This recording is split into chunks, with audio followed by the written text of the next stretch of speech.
Well, it looks like we're in for a mixed morning. I thought I'd take a moment and share with you the underlying stocks that are behind the LEAPS that I currently have and the options that I currently have, just so you could follow along at home if you're interested. Here we go. The options that I have, I'm not recommending these. These are just what I'm holding. But for those following along at home, I thought I'd just share what I've got. Currently, it's not a leap that I have, but I own 100 shares of Google, and I've sold a covered call of that one. So I'm tracking it in this list. Next, I have a call for Apple. It's a $250 call expiring in January 2027. I have a $25 call for AST SpaceMobile expiring in January 2027. That's a $25 call.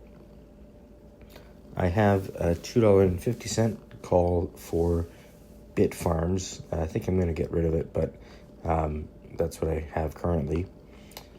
That expires at the end of this year. Compass Pathways, it's a January 2028 call for a $5 strike price. D-Wave Quantum, I have one $20 call expiring in January 2028. Intel, I have one $22 call expiring January 2027.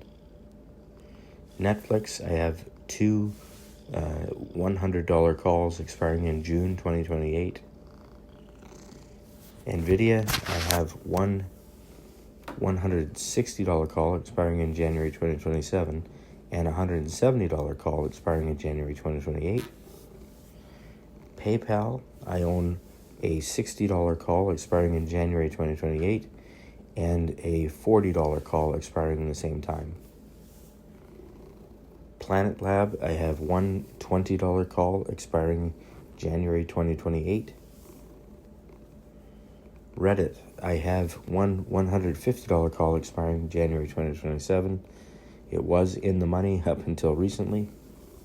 Now it's not, and the value's really suffered. Rocket Lab, I have one $20 call expiring in January 2027.